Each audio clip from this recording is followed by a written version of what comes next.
Kevin Durant's too weak to be first pick. He's a skinny teenager who'll never make it in a man's league. Soft. S-O-F-T. He has got some offensive skills, but you have to play defense. He's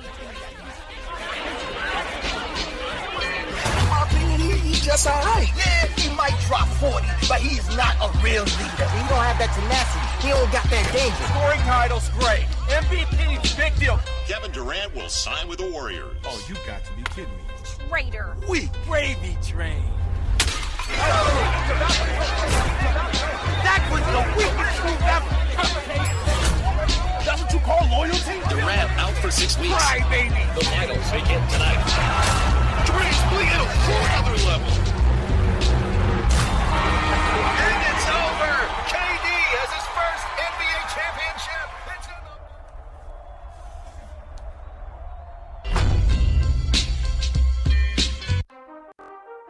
I strive for greatness. All my life, they told me I couldn't. But they were wrong. If I push myself harder than anyone else, if I train harder than anyone else, if I practice more than anyone else, I will be the greatest. Nike. Just do it. Breaking news to start the show off. The most highly coveted free agent in the NBA. He's on the move, and to quote the Dropkick Murphys, he's shipping up to Boston. Absolutely right, and unlike Mary J. Blige, it was quite the opposite of no more drama. This pursuit of Gordon Hayward is rivaling the excitement of folks barricading DeAndre Jordan inside his home a couple years ago.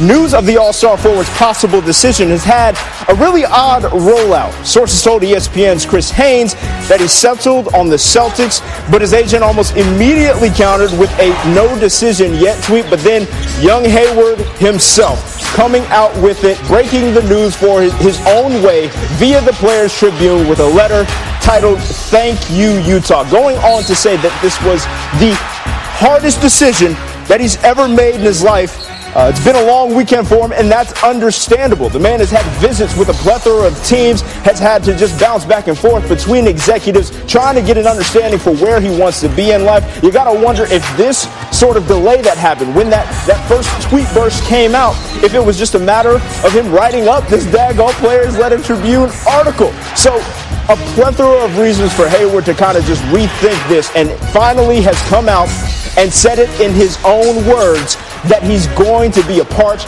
of the Boston Celtics, reuniting with his former head coach in Brad Stevens at Butler.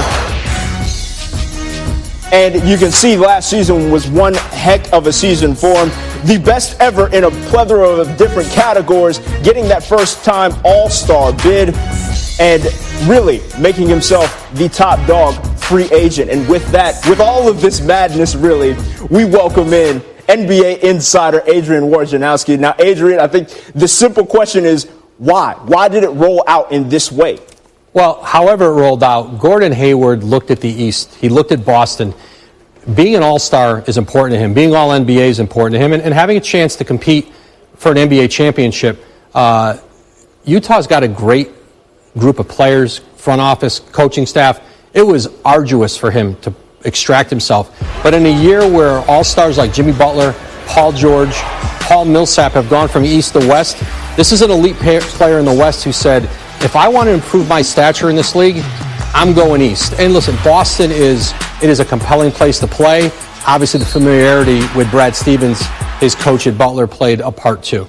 Absolutely. Now, you mentioned Boston, and I want to kind of take a Boston approach from this. We saw Utah's president was well in the know, saying he was under the impression that there was no decision as well. So where exactly was the Celtics front office while all of this was going down? They were like Utah, waiting for word from him. They weren't in communication. Hayward today was huddling with his agent, Mark Bartelstein, with his family. They had the meetings here over the last few days.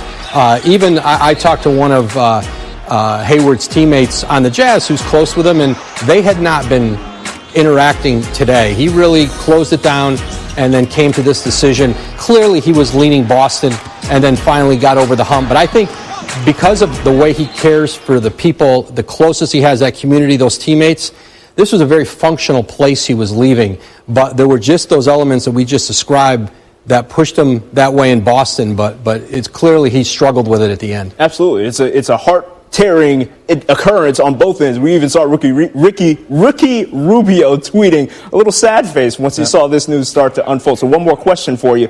What sort of dominoes does this set into play with regards to the free agency market at large? You're going to see a tremendous amount of movement all over the league now. A lot of teams, Miami, Boston, Utah now are going to get out there into the market. And you're going to see, my phone's buzzing as we speak, but you'll see a lot of deals, I think, tonight. Absolutely. So back to Gordon specifically, and with the front office of the Celtics having to make some moves in order to make some room for this guy, what kind of moves could they potentially make? Well, Kelly Olynyk is a restricted free agent. They'll pull the qualifying offer off him. Now, Kelly Olynyk will become an unrestricted free agent, and I think there'll be a tremendous market for him. You saw him emerge in the playoffs for Boston, a 6'10", a player who can space the floor. That will be a player now that becomes on the market who anybody can sign. Boston can't match it anymore. And there's a couple other roster moves here they have to make, smaller ones to create the space. But they're very close to being able financially to do it and fit Hayward in. Just got to make a little bit of room. I know you got to check your phone. Go ahead and do that. We'll catch up with you later. That's NBA insider Adrian Janowski. We appreciate you joining us here on SportsCenter. And now to continue this developing story regarding Gordon Hayward joining the Boston Celtics, we bring in ESPN Celtics team reporter Chris Forsberg. Chris, what's the mood like in Boston right now? Well, I'm actually in Salt Lake City, and I can tell you the mood's decidedly different out here. But as you can imagine, the feeling back home is just really jubilation because the Celtics have been in the mix here the past couple summers. You think back to last year, going out there and getting Al Horford, but missing out on Kevin Durant. You feel like the Celtics have been pursuing that big player, that guy that might be able to put them over the top and move them a little bit closer to competing with the Cleveland Cavaliers here in the East. And then they certainly got that guy now here in Gordon Hayward. And plus there's the obvious storyline with reuniting with Butler coach Brad Stevens and some unfinished business from that 2010 season. There's going to be a lot of excitement about having these two guys back together. Yeah, you mentioned that reunion of Brad Stevens along with Gordon Hayward, who, of course, played for Stevens at Butler. How did that relationship factor in to Hayward's decision? Yeah, from everything that I've read here in his Player Tribune article announcing it, it sure sounds like Brad was maybe the biggest influence. I thought it was interesting how he reflected back on his decision to leave Butler after 2 years and how he confided in Brad and, really had a heart-to-heart with him about going into the NBA draft. And you got the sense that when they sat down there Sunday in Boston, they had another big conversation about, what it would mean to have to leave Utah, but the possibilities in Boston. And having that comfort level with Brad was certainly something that attracted Gordon to Boston and probably made that decision to leave this comfort zone a little bit easier. I think if you're Gordon Hayward, the way. Brad Stevens tells the story all the time. Gordon Hayward was a tennis player in Indiana when he found him and kind of molded him into a very good basketball player. And now I think Hayward is probably pretty eager to see how Brad can take his all-star talents and help him both achieve both his individual goals and his team goals for championship caliber success.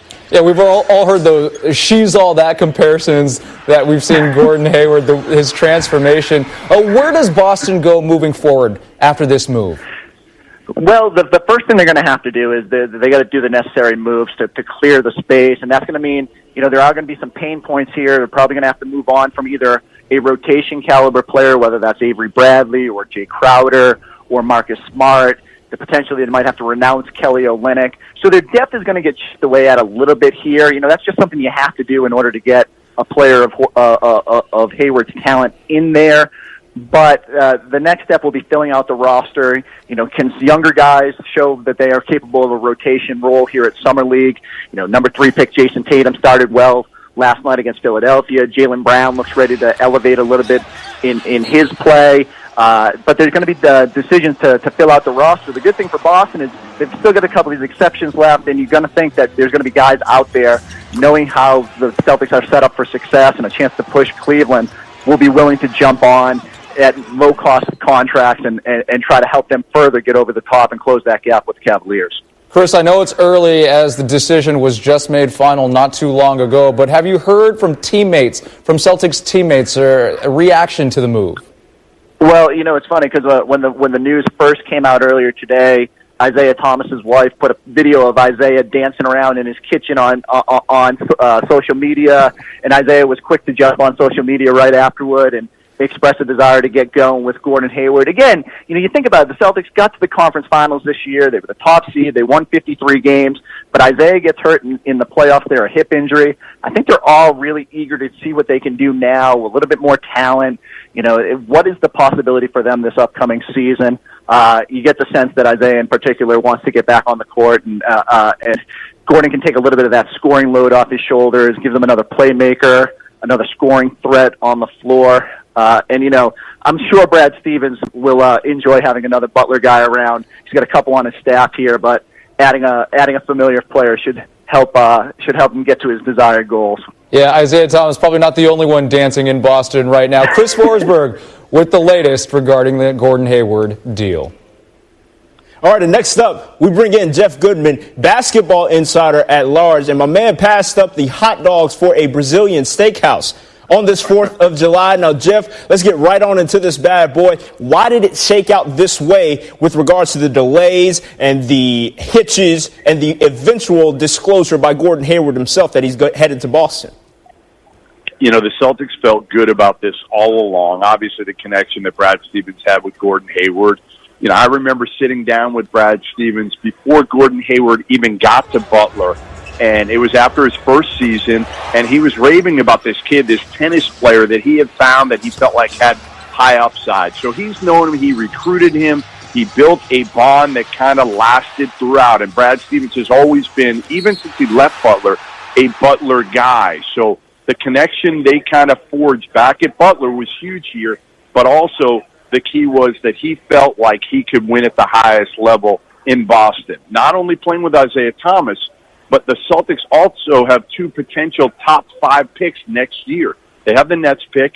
They also have a pick that could be the Lakers pick if it's 2 to 5. If not, it becomes Sacramento's pick in 2019, which could be top 5. So Gordon Hayward looked at the future in Boston, ultimately, along with the relationship he had and the trust he has with Brad Stevens, and decided this was the place for him.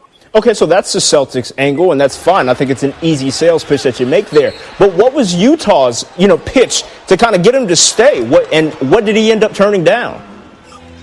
Well, Utah's pitch was, hey, listen, you may know Brad Stevens. He coached you 2 years, but you know Quinn Snyder better. He's coached you for a longer period of time, and you have as good a relationship, and he did. He really liked Quinn Snyder. He liked the fact that they acquired Ricky Rubio. But again, ultimately, it was the fact that he could win at the highest level in Boston. It gave him a better opportunity to do so, because you look at not only what they have on paper in Boston, but also look at the East and how it's set up to obviously get to the Eastern Conference. They got there last year without Gordon Hayward and without Jason Tatum. We're forgetting about Jason Tatum here, who is a big-time scorer. We saw it in his Summer League debut when he had 21 points and hit the game winner. I know it's a Summer League, but ultimately Jason Tatum can be part of that big three in time if you decide to keep Isaiah Thomas, whose contract expires after this year. He's making about $6.3 million this year. So Danny Ainge's next order of business is going to be trying to figure out, can he restructure? Can he get Isaiah Thomas at a better rate than if he lets it go until next year and might have to pay him max money? Now, the money fit is one thing, but I'm thinking schematically it might be a little tough, too. Like you said, you got two prominent scorers already there via draft and via free agency with Isaiah Thomas, but how does Gordon fit in schematically? You know what Gordon can do? He can score. He can move the ball. He rebounds well for his position. Gordon's a good all-around player who, he won't have to do quite as much offensively in Boston as he did in Utah. He won't be the guy, but he can be part of a team that is more relevant than one that was in Utah. And certainly Isaiah Thomas, that is going to be the key. Is Isaiah Thomas a guy that's going to start to distribute a little bit more?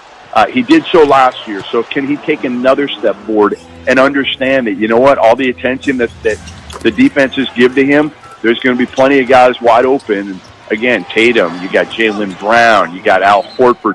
You know, now you look at this team and you say to yourself, all right, they're not overmatched talent-wise against most teams. Obviously, Cleveland's still a step ahead of them.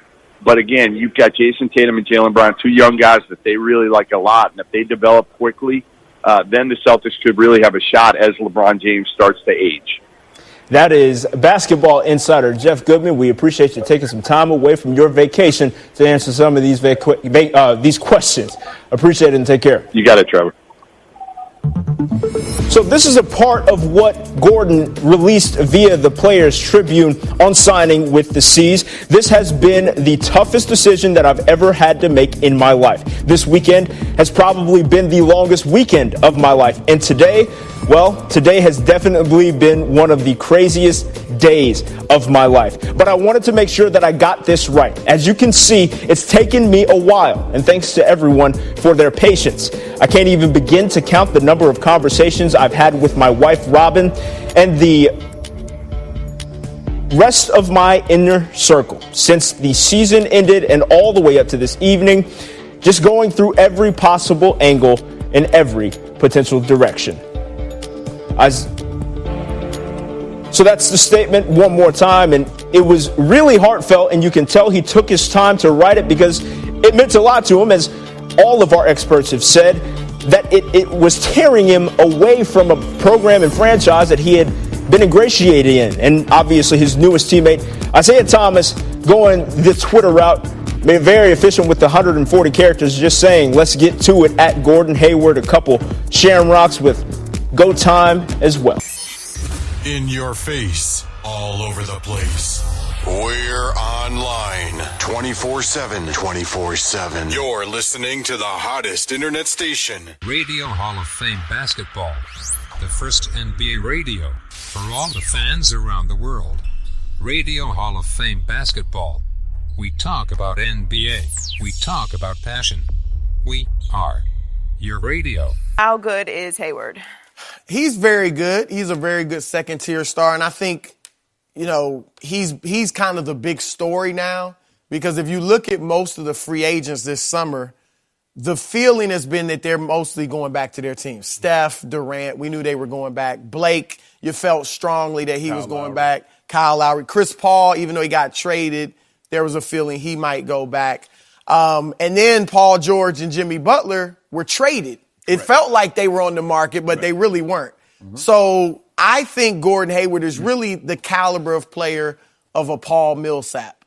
Do you? Yeah. I mean, that's pretty. That's a good, really good player. Yeah. He's a really good player. But that's not franchise altering. No. Well, he'll help. On the championship team, he's probably the third best player. And that's even if LeBron's your best player. He's still probably the third best player. I've actually got him ranked as the seventh best small forward in the league. So I've got LeBron, KD, Kawhi, Giannis, Antetokounmpo, Paul George, Jimmy Butler. I put Hayward slightly ahead of Melo just because of age. Right. Really? But I think Melo's better. I don't but know at if I this can go age, there. you wouldn't go. Melo's a better pure scorer still. Hayward And Hayward's not a great rebounder Yeah. either, but he's a playmaker, and I think he's ascending. He's getting better every year. Yes. He's a pretty good three-point shooter. So do you think you have him in your top 30 overall players? Top 40? Yeah. I mean, without obviously counting it out, definitely top 40. Definitely top 40. Okay, yeah, And I'll go top probably 40. But it's going to be hard. It's going to be because when you think about it, you got him the seventh best small forward. Think about it, you didn't mention the point guards. So if you got just throw out maybe 10 point guards that are better. Or? Okay, what about bigs? Anthony Davis, Boogie Cousins. That's another 10 power forwards and centers. So he in the maybe mid 30s, 30-ish, 30, 35-ish. Yeah. So I think he should go to Boston. I think he should definitely get out of Utah, even though they're a good team. They're never getting out of the West. No. Can Gordon Hayward stand up to the pressure that he would inflict upon himself if all of a sudden he's viewed as the savior in Boston where Larry Bird once reigned? You think that's what he's going to be viewed as? He got something. He got what Larry Bird had. It's skin tone. That's about it. Let's be all the way real. Mm-hmm. We know how they feel about the Bobby Hulls, the Tom Bradys. Those guys they really embrace. So they will really embrace him. Now, if you're hoping for the second coming, stop. But I think don't you think they're smart enough to know they're not putting him in Larry Bird's class. Hey, they playing big video montages at Fenway Park. It got everybody tweeting about it. All right. before I rank Gordon Hayward, and I've never been the biggest fan of him, even in his first year out of Butler. But I do want to congratulate him on whatever he did to his game and his body last offseason. It was highly impressive because he went to one Kobe Bryant and got tutored in mid-range jump shooting. And I don't know how much time he spent, but I think a good amount of time with Kobe, who has taken Gordon under his wing. And it served him very well because he became a much better mid-range jump shooter, and he shot 40% from the three-point line, which is pretty great. But more important, you want to talk about a body transformation? Yeah. I don't know what weight room he went to, but man, he looks like an NBA player now. And do you remember him back in the first couple of years? Do you remember the Wet Willie incident with Delonte West when he got Wet Willie by Delonte? He looked like a little high school player. Do we have that? I think it was the cut. I think the cut. I think the moose. Look. Yeah, he got a different cut. Got a better cut now. Yeah, but again, he just took it and walked away. And you both know you can't walk away from that. He should have fired him. That is Delonte West, though. Okay, I got it. But you have to. You have to say no. You have to draw a line and say, I'm not going to take that from you. That was a certified crazy brother. So, he was certifiable. I mean, he was. The crazy was getting knocked out, too. I mean, think about it, Chris. Not by Gordon Hayward. Still. You on the court. You a professional basketball player. You a grown A man. And somebody come stick their finger in your ear.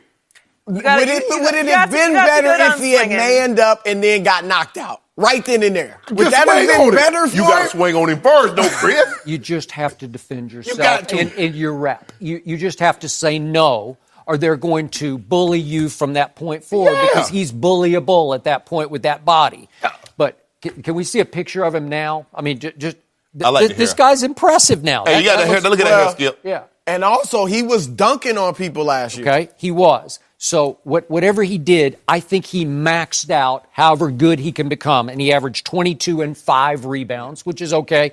And I'm going back, I think 3 years ago, he averaged like 5.6 assists. So he can pass it a little bit. Not bad. But then I look at this year's Eastern Conference All-Star team, now missing, obviously, Jimmy Butler, Paul George, and Millsap.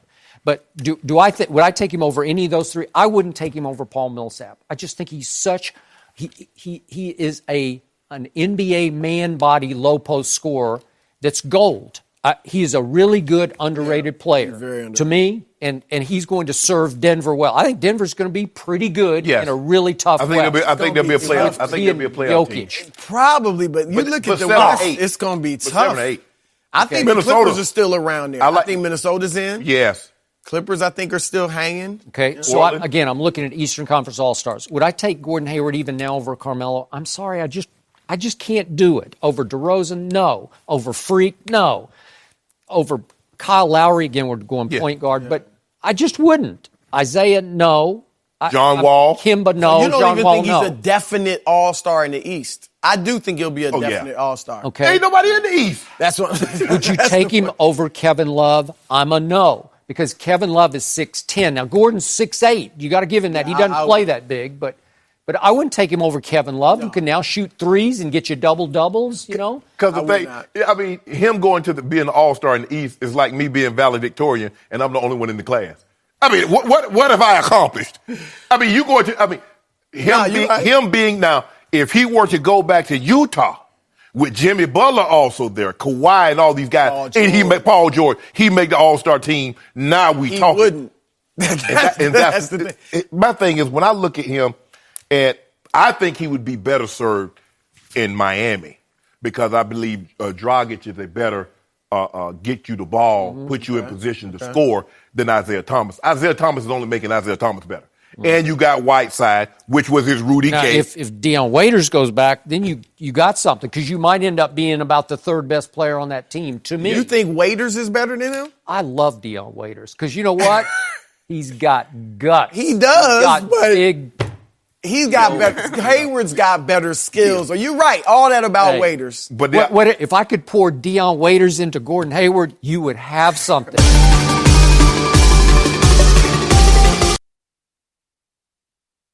Get NBA League Pass and watch the excitement of the new season wherever you want. You'll get live NBA games on your TV, computer, tablet, and phone. Watch the incredible action anywhere. Check out a free trial of NBA League Pass October 28th to November 4th. For more information, call 855-NBA-LPLP, contact your service provider, or go to NBA.com/LeaguePass.